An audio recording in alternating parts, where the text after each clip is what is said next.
हम इससे बिल्कुल सहमत नहीं है, ये भी गलत है।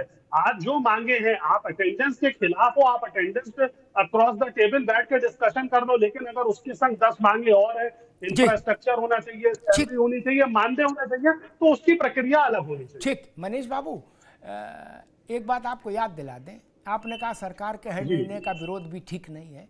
आपकी मंशा अच्छी हो सकती है, जी लेकिन मैं आपको याद दिला दूं, जब इंदिरा गांधी का शासन था तो जॉर्ज फर्नांडीज भारत के रेलवे कर्मचारियों के सबसे बड़े नेता थे क्या, और उनके द्वारा कराई गई हड़ताल भारत में आज तक नजीर है। क्या वह लोकतांत्रिक है क्या? गजब बात है।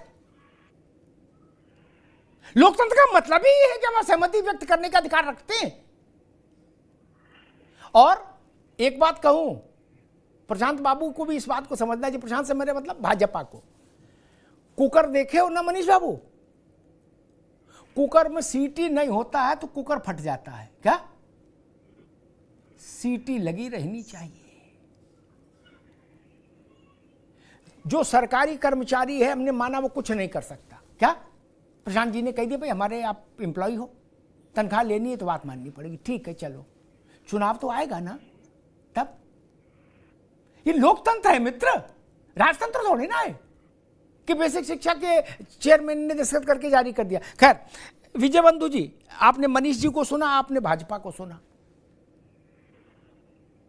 वो कह रहे हैं कि भाई अभी बरसात है, बरसात तो महीने 2 महीने में खत्म हो जाएगी, फिर क्या समस्या है? बंधु जी देखिए, अभी बातें आई कि शिक्षक को बात माननी चाहिए। शिक्षक अपनी ड्यूटी पे जा रहा है, रजिस्टर पे दस्तखत कर रहा है, काली पट्टी बांध करके बच्चों को पढ़ा रहा है। वो मान का नहीं रहा, मान रहा है, अपनी अटेंडेंस पहुंचा रहा है रजिस्टर पर, और शिक्षा व्यवस्था में अपना योगदान दे रहा है, समय पे पहुंच रहा है। हम मान तो रहे हैं। हमारा आपत्ति जो है ऑनलाइन अटेंडेंस को लेकर के है, और शायद सरकार 3 दिन हो गए सर, 3 दिन हो गए, और एक भी शिक्षक, मैं तो सलूट करता हूं शिक्षक साथियों को अपने, कि 3 दिन में एक भी अटेंडेंस देने, ऑनलाइन अटेंडेंस को नहीं दिया। ये उत्तर प्रदेश नहीं, पूरे देश के लिए शिक्षकों की एकता की बहुत बड़ी मिसाल है। और इस बात को न समझिए कि हम आपके मुजालिम हैं, ठीक है हम आपके मुजालिम हैं, लेकिन हम लोकतांत्रिक बंधनों से हम भी बंधे हैं और आप भी बंधे हैं। सरकार का मतलब होता है लोक कल्याण का काम करना। सरकार का काम तानाशाही परमिशन नहीं देना होता है। और अभी जो ये जो दिया गया है, ये टोटल तानाशाही प्रवृत्ति के लिए दिया गया है। और टीचर को खास करके मैं बहुत विनम्रता से कहना चाहता हूं, वो मशीन नहीं है, वो मानवीकृत है। जब टीचर स्वस्थ और बिना टेंशन फ्री रहेगा तो अच्छी शिक्षा देगा। आप उसको टेंशन में दे करके शिक्षा व्यवस्था तो नहीं सुधार सकते फिलहाल। और आपका नजरिया भी नहीं लग रहा है। हम कहते हैं इसी तरह की डिबेट, इसी तरह की चर्चा, इसी तरह सरकार की फरमाइश क्यों नहीं आती कि हम जिस दिन 10 दिन के अंदर सारी किताबें पहुंचा देंगे। उस पर जोर किताब पर नहीं होता है सरकार का। ऑनलाइन अटेंडेंस आए, इसी पे काम चल रहा है। मैं कहता हूं मूलभूत जो आवश्यकता है, अभी आपने बहुत अच्छा सवाल उठाया कि 10,000 अनुदेशक पाता है और आप उससे विश्वगुरु बनाने की कल्पना करते हैं। मनीष जी हो चाहे भाजपा प्रवक्ता हो, मैं बड़ी विनम्रता से कहना चाहता हूं। नमस्कार साथियों, स्वागत है आप सभी का आज की इस नई वीडियो में। ये वीडियो आप सभी शिक्षा मित्र साथियों के लिए काफ़ी ज़्यादा महत्वपूर्ण होने वाली है। दरअसल आपके समायोजन को लेकर के हाल ही के अंदर की एक वीडियो की क्लिप है, जहां पर उस वीडियो की क्लिप में कुछ बयान साझा किए गए हैं। उन बयानों को आपके मध्य में प्रेषित करेंगे। सभी साथियों से एक रिक्वेस्ट है, वीडियो को आप पूरा देखें। चैनल को अभी तक आपने सब्सक्राइब नहीं किया है, सब्सक्राइब भी कर लें। अब चलते हैं अपडेट पर।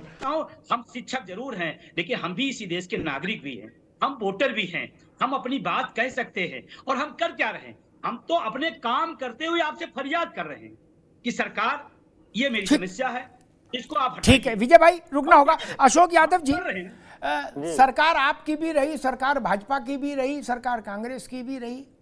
कांग्रेस की तो चलो बहुत समझ नहीं यूपी में, लेकिन आपकी बहन जी की तो अभी खूब रही, अब इनकी है।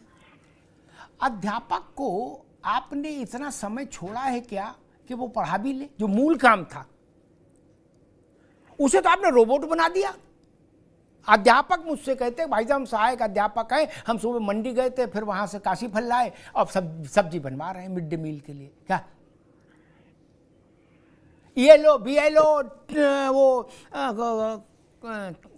ड्रॉप पिलाने वाला चौकीदार बाबू बोले BSN सूचना मांगी, 4 मास्टर बैठ के वही टाइप कर रहे हैं। क्या बाबू तो है नहीं स्कूल में, कौन देगा सूचना? बोले अध्यापक को लगा दो।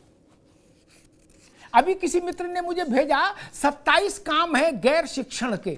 अशोक जी, 27 काम एक टीचर करता है जो गैर शिक्षण के कार्य हैं। फिर जब वक्त बचे तो 28वें में शिक्षण आता है। बोलो सियावर रामचंद्र की जय। अशोक जी। जी जी अमिताभ जी, देखिए बिल्कुल जेन्युइन बात आप कर रहे हैं कि जो भी शिक्षक है वो भी कोई बंधुआ मजदूर नहीं है। प्रधान भी उसको बुलाता है, गांव में प्रधान भी बुलाता है, बुला के लाओ मास्टर को, क्या? जी जी जी। उसको तो आपने ऐसा बना दिया कि मतलब 3 में 13। अशोक जी।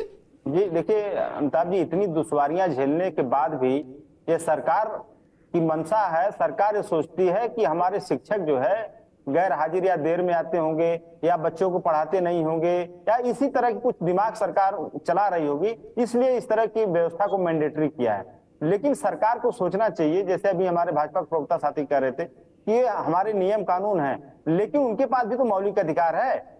शिक्षकों के पास या सरकारी कर्मचारियों के पास भी मौलिक अधिकार है, कानूनी अधिकार है, और वो कोई बंधुआ मजदूर नहीं है कि आपने एक छड़ी उठाई और कह दिया छड़ी पीटा खड़े हो जाओ, छड़ी पीटा बैठ जाओ, जाओ लोग वहां वो ड्यूटी कराओ, जाओ वो ड्यूटी कराओ। ये सारी चीजें कैसे आप कर सकते हो? उसके पास भी शिक्षक भी एक इंसान है, वो कोई रोबोटिक चीज नहीं जो आपने कहा, वो कोई मल्टी डिसिप्लिनरी डिसिप्लिन वाला कोई ऑब्जेक्ट नहीं है कि जो चाहे आपने सॉफ्टवेयर फीड किया, वो बटन दबा दो, वो जो काम करने लगेगा। He is also human being. लेकिन सरकार कोई भी रही हो, जो आपने कहा कि इस तरह के शोषण कभी किसी सरकार ने शिक्षकों का नहीं किया अमिताभ जी, जिस स्तर पर शोषण भारतीय जनता पार्टी की सरकार में किया जा रहा है।